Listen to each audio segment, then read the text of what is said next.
내일부터 이틀간 국회의원 선거 사전투표가 실시됩니다. 이번 사전투표는 코로나19 여파로 마스크를 쓰고 발열 체크를 받아야 합니다. 국회의원 선거가 이제 엿새 앞으로 다가왔습니다.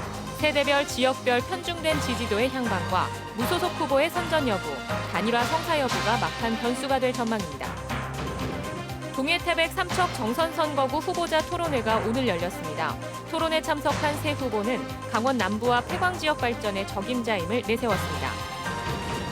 정선군립병원이 올해부터 직영체제로 바뀌고 시설과 인력을 보강해 응급의료기관으로서의 역할을 강화하기로 했습니다. 안녕하십니까. 뉴스데스크 강원입니다.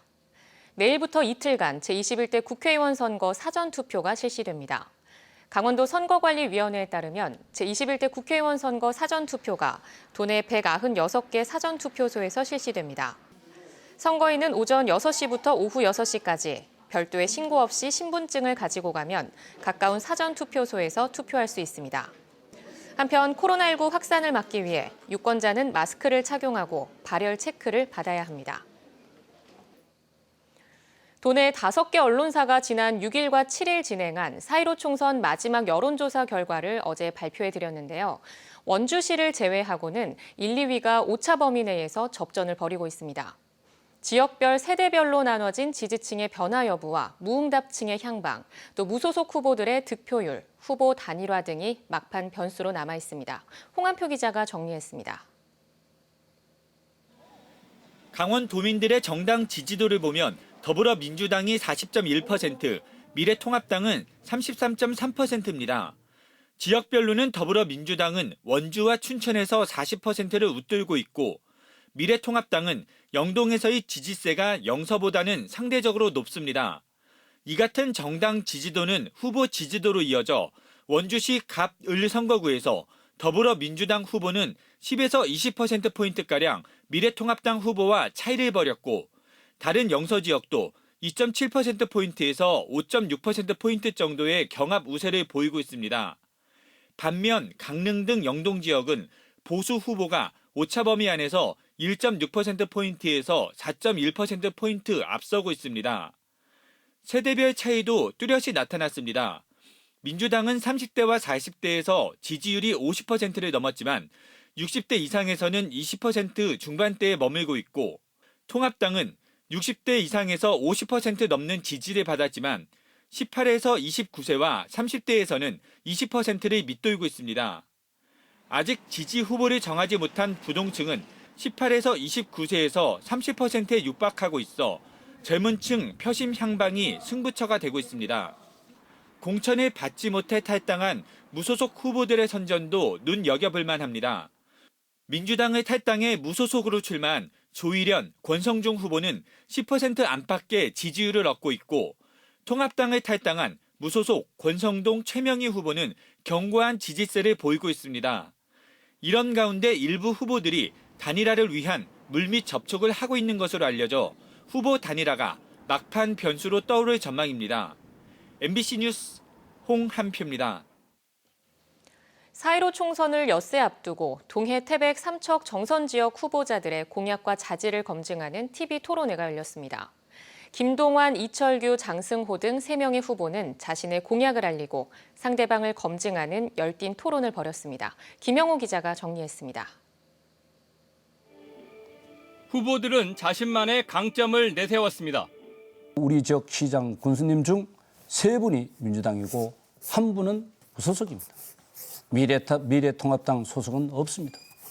만약 국회의원과 시장 군수가 손발이 많지 않는다면 지역 발전을 위한 사업이 제대로 방향을 잡고 속도를 낼 수 있겠습니까?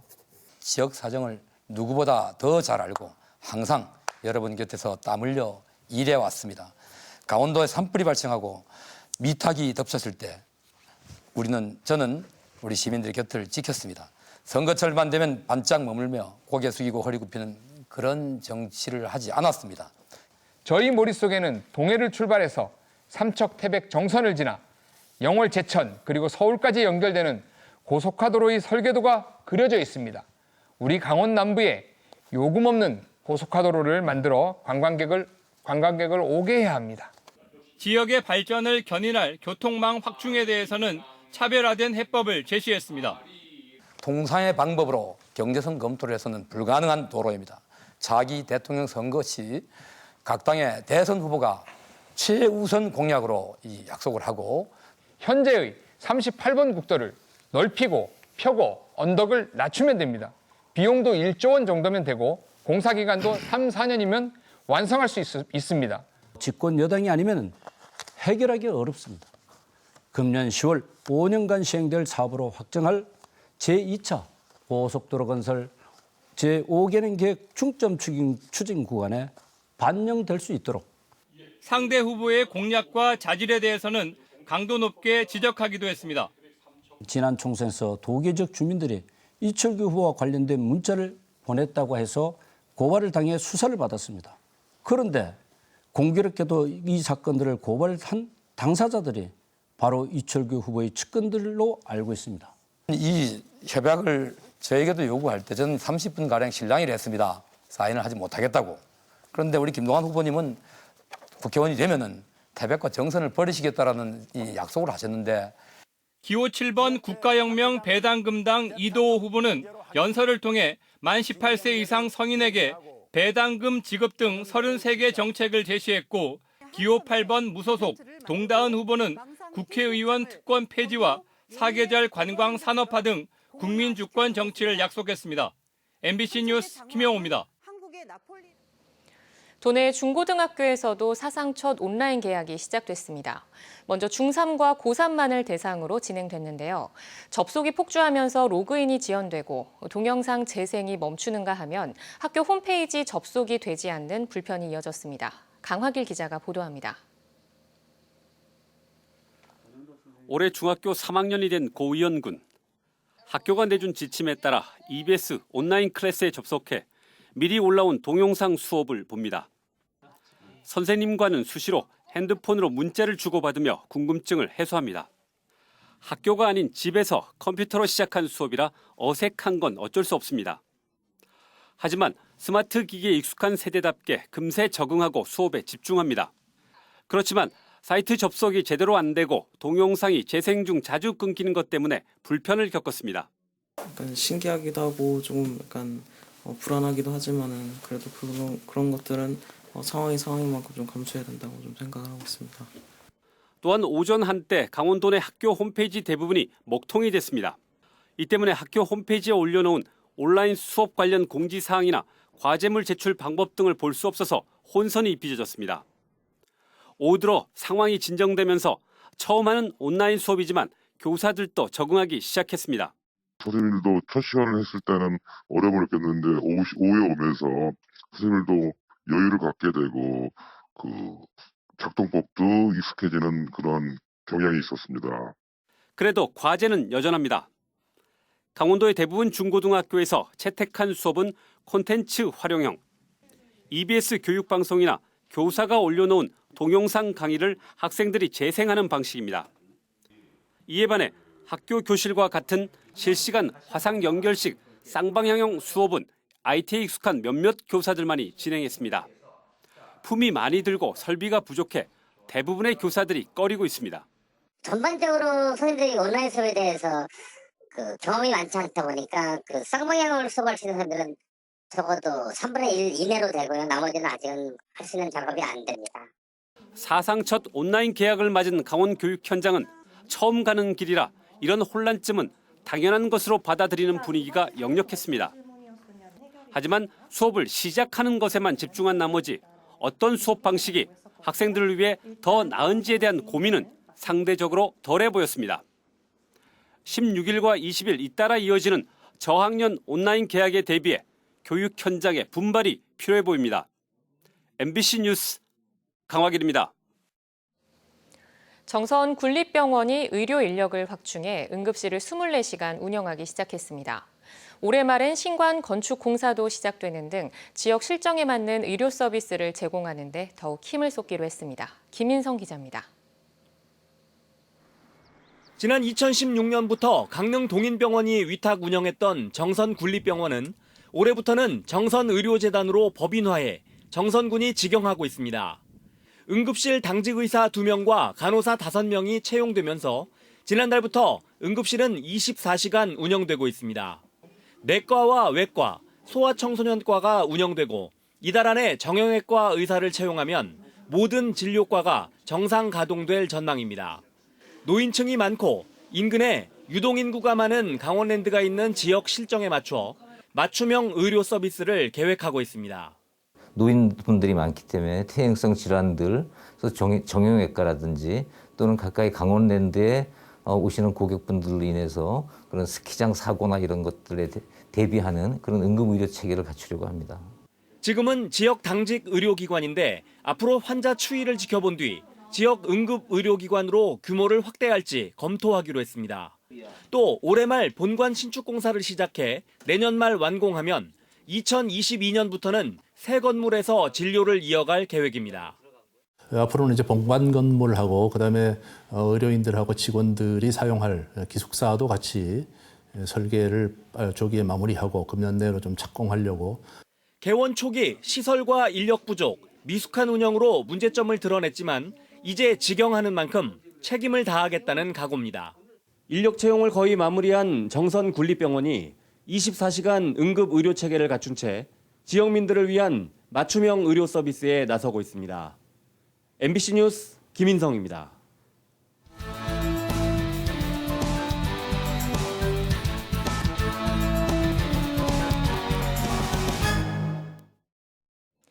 공적 마스크 오부제 판매가 시행 한 달째에 접어들면서 소형과 중형 구입도 가능해지는 등 안정권을 들고 있습니다. 강원도에 따르면 재고량이 쌓인 약국이 공적 마스크 공급을 받지 않으면서 오늘 공적 마스크가 공급된 약국은 한 달 전보다 150여 곳 감소한 490곳으로 파악됐습니다. 강원도 약사회는 언제든 마스크를 살 수 있다는 심리적 안정감 등으로 마스크 수급이 정착 단계에 이르렀지만 공급량은 여전히 부족하다며 상황을 지켜보며 판매량을 1인당 2장 이상 늘릴 필요가 있다고 밝혔습니다. 코로나19로 인한 강릉시의 긴급 생활안정지원금 신청 건수가 17,000건에 이르는 것으로 나타났습니다. 강릉시에 따르면 지난달 30일부터 신청 접수를 받은 가운데 소상공인의 경우 어제까지 7,620건이 접수된 것으로 확인됐습니다. 강릉시는 1차로 이달 3일까지 읍면동 주민센터로 접수된 2,500건에 대해 다음 주에 강릉페이로 100만 원을 지급할 계획입니다. 중위소득 100% 이하 가정이나 저소득 가정은 현재 9,300여 건의 신청을 받았고 소상공인과 중복 여부를 확인한 뒤 생활안정 지원금을 지원합니다. 동해 펜션 폭발 일가족 사망 사고와 관련해 펜션 운영자가 구속 기소되고 3명은 불구속 기소됐습니다. 춘천지검 강릉지청은 지난 1월 7명의 사상자를 낸 동해 펜션 사고와 관련해 66살 펜션 운영자를 업무상 과실 폭발성 물건 파열죄 등으로 구속 기소하고 종업원과 가스 공급업자 등 3명은 같은 혐의로 불구속 기소했습니다. 검찰은 펜션 폭발 사고는 자격 없는 종업원이 가스레인지를 철거하고 펜션 운영자가 가스 배관 마감 조치를 하지 않았으며 가스 공급업자는 안전 점검을 하지 않는 등 과실이 겹쳐 발생했다고 설명했습니다. 동해안 최북단 저도어장 2버가 오늘부터 시작됐습니다. 고성군과 해경에 따르면 오늘 새벽 134척의 어선이 저도어장에 입어해 문어와 해삼, 홍합 등을 어획했고 해경 함정과 해군 일함대 등이 투입돼 조업구역 이탈과 안전사고에 대비했습니다. 저도어장은 연평균 17억 원의 어획고를 올리는 황금어장으로 조업기간은 매년 4월부터 12월까지 9개월입니다. 양양 낙산 도립공원 해제 지역 군 관리 계획 심의 결과가 이달 중순쯤 결정됩니다. 양양군에 따르면 2016년 낙산 도립공원 해제 이후 군 관리 계획안을 수립해 지난해 강원도에 냈고 최근 현장 실사가 진행돼 이달 중순쯤 강원도 도시계획위원회 심의가 열립니다. 양양군 관리 계획안이 원안대로 가결되면 5월 중에는 결정고시, 지형도면 고시가 확정돼 본격적인 관광지 개발이 가능해질 전망입니다. 양양 낙산 1호는 도립공원에서 해제됐지만 군 관리 계획이 바뀌지 않아 각종 개발이나 용도 변경 등의 제한을 받고 있습니다. 태백시가 출시한 카드형 지역화폐 탄탄페이가 초기부터 호응을 얻고 있습니다. 태백시는 출시 첫날인 어제 1,087건이 신청돼 638장의 카드가 발급됐으며 1억 5천만 원의 충전이 이루어졌다고 밝혔습니다. 탄탄페이를 이용해 소비한 금액만 어제 하루 1,400만 원을 기록했습니다. 태백시는 지역경제 활성화를 위해 카드형 지역화폐 홍보를 강화할 방침입니다. 양양군이 코로나19로 인한 플라이 강원 위기 극복 운동에 동참합니다. 양양군은 5급 이상 간부 공무원들이 참여해 플라이 강원이 출시한 무제한 탑승권, 인피니 티켓 구입에 동참하고 각 부서별로도 자발적인 구매를 독려했으며 13일에는 군청에서 판촉 판매 행사를 열기로 했습니다. 강원 뉴스 마칩니다. 시청해주신 여러분 고맙습니다.